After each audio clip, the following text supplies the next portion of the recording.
ഏറ്റവും പ്രധാനപ്പെട്ട പരാതി ഇല്ലാത്തൊരു കാർഡ് അവിടെ ഉണ്ട് എന്ന് കണ്ടെടുത്തു എന്നാണല്ലോ. എന്നിട്ട് അത് ഒപ്പിടാൻ നിങ്ങളെ നിർബന്ധിച്ചു എന്നാണല്ലോ. ആ കാർഡ് അവിടെ ഉണ്ടായിരുന്നില്ല എന്ന് നിങ്ങൾക്ക് ഉറപ്പാണോ?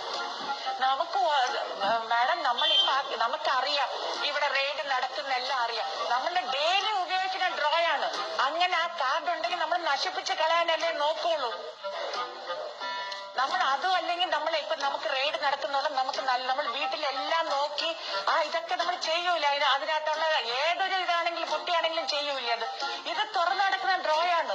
നമുക്കിങ്ങനെ ഒരു സംശയം ഉണ്ടെങ്കിൽ നമ്മൾ ആ ഡ്രോയിങ് എടുത്ത് കത്തിച്ച് കളയൂലേ, തെളിവ് നശിപ്പിക്കൂലേ നമ്മൾ നേരത്തെ? അത്ര മണ്ടന്മാരാണ് ഈ ലോകത്തുള്ളത്. ഒരു വീട്ടില് റെയ്ഡ് വരണമെന്ന് അറിയുമ്പോഴത്തേക്ക് അവരെല്ലാം എടുത്ത് ഇതാക്കി കളയില്ലേ? ഇതാക്കി കൊടുക്കുന്നത് എനിക്ക് മാത്രമേ ഞാൻ പറഞ്ഞു. നിങ്ങൾക്കറിയാമായിരുന്നോ റെയ്ഡ് വരുന്നുവെന്ന്? റെയ്ഡ് വരുന്നെന്ന് അവർ പറഞ്ഞിരുന്നല്ലോ. അവര് പറഞ്ഞിരുന്നല്ലോ.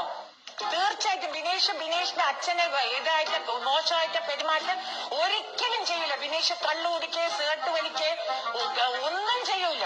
ഞാൻ പറഞ്ഞു, നിങ്ങൾ ഇത്രയും 10 ദിവസമായി നിങ്ങളുടെ ഇതിലിരിക്കണം. ഒരു കഞ്ചാവ് ഉപയോഗിക്കുന്ന പയ്യനാണെങ്കിൽ ആ പയ്യന് വിറയല് വരും. നിങ്ങൾ കൊണ്ട് ബ്ലഡ് ടെസ്റ്റ് ചെയ്ത് നോക്ക്. ഒരു കുടുംബത്തിനെ തകർക്കാൻ വേണ്ടി നിങ്ങൾ ദൈവത്തിനോർത്ത് ഇങ്ങനെ ഉണ്ടാക്കി പറയലെന്ന് അവരടുത്ത് പറഞ്ഞു. ആരെ പറ്റി ഉപയോഗിക്കാത്തവരെ ഉപയോഗിച്ച നിങ്ങൾ തെളിവുണ്ടെങ്കിൽ പറഞ്ഞു.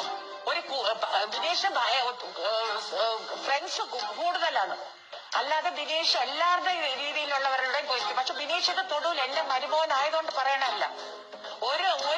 ഞാനും ഇവിടെ ട്രിവാൻഡ്രത്തുള്ളതാണ്. അത് മോളെ ഒരു കഞ്ചാവ് ഉപയോഗിക്കണ പയ്യനെ അയച്ചു കൊടുക്കൂല. നമ്മളൊന്നും ആഡംബര ജീവിതം ഈ കോടികളുള്ളാണെങ്കിൽ നമ്മൾ എന്തെല്ലാം ഈ ട്രിവാൻഡ്രത്ത് ഏതെല്ലാം കാറുകളാണ് ഓടുന്നതെന്ന് പറയാം. നമ്മൾ സാധാരണ ഇന്നോവയിലാണ് പോണത്. ഇത്രയും കോടി 5.5 കോടിയൊക്കെ ഉണ്ടെങ്കിൽ നമുക്ക് എന്തെല്ലാം കാറുകൾ നമ്മുടെ വീട്ടിനകത്ത് കിടക്കുമായിരുന്നു. നമുക്ക് കൊല്ലാവില്ല. ഇത്രയും പൈസ അടക്കരുത്. നമ്മൾ ഏതല്ലേ വേൾഡ് ടൂർ ആയിരിക്കുമല്ലോ. എല്ലാ മാസവും നമ്മൾ വേൾഡ് ടൂർ പോവില്ലേ? ഇത്ര 5.5 കോടി കിടക്കയില്ലേ? നിങ്ങൾക്ക് പാസ്പോർട്ട് എടുത്ത് നോക്കിയാൽ അറിയാം നമ്മൾ എവിടെയെങ്കിലും ദൂരെ പോയിട്ടുണ്ടോ എന്നുള്ളത്. അതുകൊണ്ടാണ് ഞാൻ പറയണത്, ഇത് പറഞ്ഞുണ്ടാക്കാൻ ആർക്ക് വേണോ പറ്റും.